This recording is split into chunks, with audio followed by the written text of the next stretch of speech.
पांचवा है reflexive pronoun.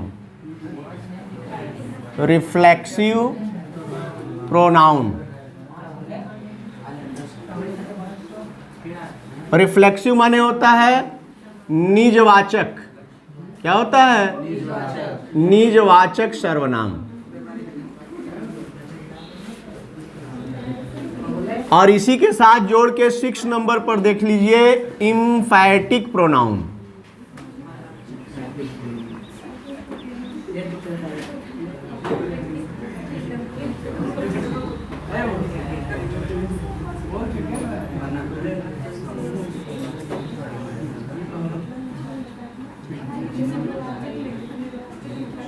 Emphatic pronoun, ठीक है। अब देखो ये दोनों जो है रिफ्लेक्सिव प्रोनाउन और इम्फैटिक प्रोनाउन। इम्फैटिक यानी हो जाता है दृढ़ता सूचक। दृढ़ता सूचक सर्वनाम। ये दोनों ही बनते किससे हैं? सेल्फ से। जो भी बताया कि पर्सनल प्रोनाउन जब आप बनाते हैं तो पर्सनल प्रोनाउन में जितने सब्जेक्ट हैं उन सब का सेल्फ बनता है। जैसे आई का माई सेल्फ, वी का आवर सेल्व्स सिंगुलर नंबर के साथ सेल्फ और प्लूरल नंबर के साथ सेल्व्स लगता है। यू के साथ योर सेल्फ और योर सेल्व्स होता है। इसमें एक बात और आप ध्यान रखिए कि जब सेल्फ को जोड़ते हैं तो उसमें 2 रूल है कि फर्स्ट पर्सन और सेकेंड पर्सन के प्रोनाउन का जब सेल्फ बनाते हैं तो वो जो है पॉसेसिव केस के साथ जुड़ता है, और थर्ड पर्सन के प्रोनाउन का जब सेल्फ बनाते हैं तब ऑब्जेक्ट के साथ जुड़ता है। जैसे ही का हिम सेल्फ, सी का हर सेल्फ, इट का इट सेल्फ, दे का देम सेल्फ, वन का वन सेल्फ, ठीक है। अब ये जो है आपको ध्यान देना है। तो ये दोनों ही एक ही वर्ड है। जैसे यदि माई सेल्फ लिखें तो वो रिफ्लेक्सिव भी हो सकता है और वो इम्फैटिक भी हो सकता है। यूज केवल दोनों के अलग अलग होते हैं। रिफ्लेक्सिव में जो होता है उसका अर्थ आता है स्वयं। आई माई सेल्फ डिड इट,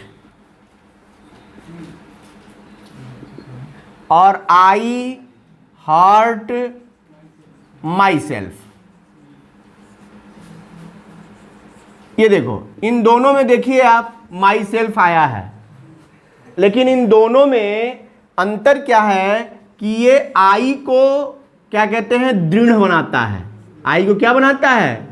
दृढ़ बनाता है। यानी आई को और भी मजबूत बनाने के लिए प्रयोग किया गया है।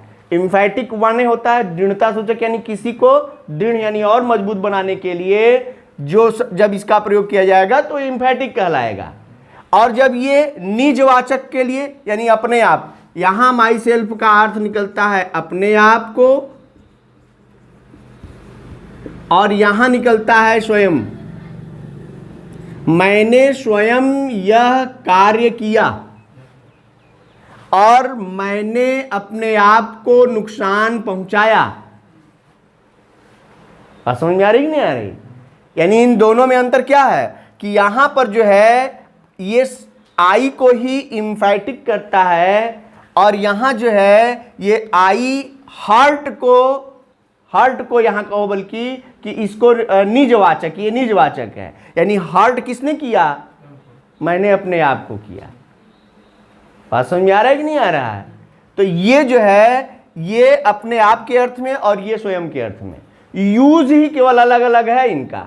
यानी रिफ्लेक्सिव और इम्फैटिक को समझने के लिए आपको यूज समझना होगा कि रिफ्लेक्सिव जो है वो निजवाचक और इम्फैटिक जो है वो दृढ़ता सूचक होता है। यानी ये इम्फैटिक का और ये रिफ्लेक्सिव का एग्जाम्पल हो सकता है, ठीक ना। बना दोनों का रूप एक ही है, केवल यूज थोड़ा थोड़ा अलग है। इसीलिए सेंटेक्स में इसको अलग नहीं लिखा है।